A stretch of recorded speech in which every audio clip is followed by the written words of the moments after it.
பிரசங்கி 2ஆம் அதிகாரம். நான் என் உள்ளத்திலே சொல்லிக் கொண்டது என்னவென்றால், வா, இப்பொழுது உன்னை சந்தோஷத்தினாலே சோதித்துப் பார்ப்பேன், இன்பத்தை அனுபவி என்றேன். இதோ, இதுவும் மாயையாயிருந்தது. நகைப்பை குறித்து அது பைத்தியம் என்றும், சந்தோஷத்தை குறித்து அது என்ன செய்யும் என்றும் சொன்னேன். வானத்தின் கீழ் மனுபுத்திரர் உயிரோடிருக்கும் நாளளவும் பெற்று அனுபவிக்கத்தக்கது இன்னதென்று அறியும் பொருட்டு என் இருதயத்தை ஞானத்தால் தேற்றிக் கொண்டிருக்கும் போதே நான் என் தேகத்தை மதுபானத்தால் சீராட்டிக் கொண்டிருக்கவும் மதியினத்தை பற்றி கொண்டிருக்கவும் என் உள்ளத்தில் வகை தேடினேன்.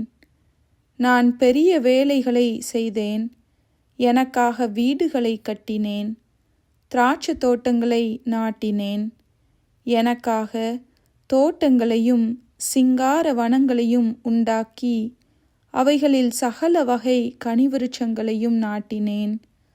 மரங்கள் பயிராகும் தோப்புக்கு நீர் பாய்ச்சுகிறதற்கு குளங்களை உண்டு பண்ணினேன். வேலைக்காரரையும் வேலைக்காரிகளையும் சம்பாதித்தேன். வீட்டிலும் வேலைக்காரர் பிறந்தார்கள்.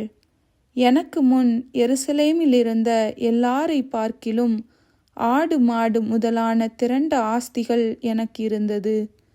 வெள்ளியையும் பொன்னையும் ராஜ சம்பத்தையும் மாகாணங்களிலுள்ள பொருட்களையும் சேகரித்தேன். சங்கீதக்காரரையும் சங்கீதக்காரிகளையும் மனுபுத்திரருக்கு இன்பமான பலவித வாத்தியங்களையும் சம்பாதித்தேன். எனக்கு முன் எருசலேமிலிருந்த எல்லாரை பார்க்கிலும் நான் பெரியவனும் திரவிய சம்பன்னனுமானேன். என் ஞானமும் என்னோடே கூட இருந்தது. என் கண்கள் இச்சித்தவைகளில் ஒன்றையும் நான் அவைகளுக்கு தடை பண்ணவில்லை. என் இருதயத்துக்கு ஒரு சந்தோஷத்தையும் நான் வேண்டாமென்று விலக்கவில்லை. நான் செய்த முயற்சிகளிலெல்லாம் என் மனம் மகிழ்ச்சி கொண்டிருந்தது. இதுவே என் பிரயாசங்கள் எல்லாவற்றினாலும் எனக்கு வந்த பலன். என் கைகள் செய்த சகல வேலைகளையும் நான் பட்ட எல்லா பிரயாசத்தையும் கண்ணோக்கி பார்த்தேன். இதோ, எல்லாம் மாயையும் மனதுக்கு சஞ்சலமுமாயிருந்தது. சூரியனுக்கு கீழே பலன் ஒன்றுமில்லை. பின்பு நான் ஞானமானது என்ன என்றும் பைத்தியமும் மதியினமும் என்ன என்றும் பார்த்து அறியும்படி திரும்பினேன். ராஜாவுக்கு பின்வரும் மனுஷன் என்ன செய்யக்கூடும்? செய்ததையே செய்வான். இருளை பார்க்கிலும் வெளிச்சம் எவ்வளவு உத்தமமோ அவ்வளவாய் மதியீனத்தை பார்க்கிலும் ஞானம் உத்தமமென்று கண்டேன்.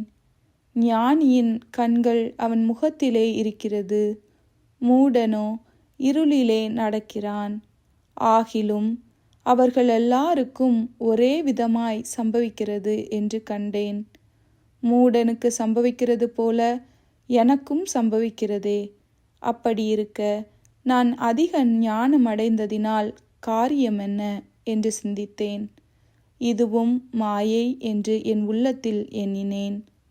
மூடன் என்றாலும் ஞானி என்றாலும் என்றைக்கும் நினைவில் இருப்பதில்லை. இப்பொழுது இருக்கிறதெல்லாம் வருங்காலத்தில் மறக்கப்பட்டு போம். மூடன் எப்படி சாகிறானோ அப்படியே ஞானியும் சாகிறான். ஆகையால் இந்த ஜீவனை வெறுத்தேன். சூரியனுக்கு கீழே செய்யப்படும் கிரியை எல்லாம் எனக்கு விசனமாயிருந்தது. எல்லாம் மாயையும் மனதுக்கு சஞ்சலமுமாயிருக்கிறது. சூரியனுக்கு கீழே நான் பட்ட பிரயாசத்தை எல்லாம் வெறுத்தேன். எனக்கு பின் வரப்போகிறவனுக்கு அதை நான் வைத்து போக வேண்டியதாகுமே. அவன் புத்திமானாயிருப்பானோ மூடனாயிருப்பானோ அதை யார் அறிவார்? ஆகிலும் சூரியனுக்கு கீழே நான் பிரயாசப்பட்டு ஞானமாய் சம்பாதித்த சகல வஸ்துக்களின் பேரிலும் அவன் அதிகாரியாவான். இதுவும் மாயையே. ஆகையால் சூரியனுக்கு கீழே நான் பட்ட எல்லா பிரயாசத்தின் மேலுமுள்ள ஆசையை விட்டுவிட வகை பார்த்தேன். ஒருவன் புக்தி, யுக்தி, நிதானத்தோடு பிரயாசப்படுகிறான்.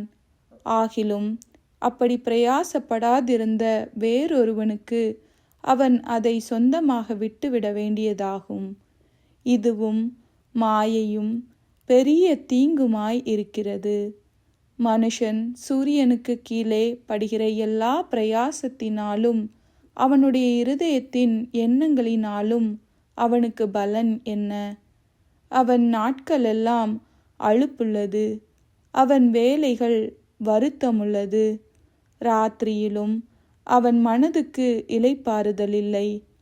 இதுவும் மாயையே. மனுஷன் புசித்து குடித்து தன் பிரயாசத்தின் பலனை அனுபவிப்பதை பார்க்கிலும் அவனுக்கு ஒரு நன்மையும் இல்லை. இதுவும் தேவனுடைய கரத்திலிருந்து வருகிறது என்று நான் கண்டேன். என்னை பார்க்கிலும் சம்பிரமமாய் சாப்பிடத்தக்கவன் யார்? என்னை பார்க்கிலும் துரிதமாய் சம்பாதிக்கத்தக்கவன் யார்? தேவன் தமது பார்வைக்கு நல்லவனாய் இருக்கிறவனுக்கு ஞானத்தையும் அறிவையும் இன்பத்தையும் அளிக்கிறார். பாவம் செய்கிறவனுக்கோ தமது பார்வைக்கு நல்லவனாய் இருக்கிறவன் வசமாய் வைத்துவிட்டு போகும் பொருட்டு சேர்த்து குவித்து வைக்கும் தொல்லையை அவர் நியமித்திருக்கிறார். இதுவும் மாயையும் மனதுக்கு சஞ்சலமுமாயிருக்கிறது.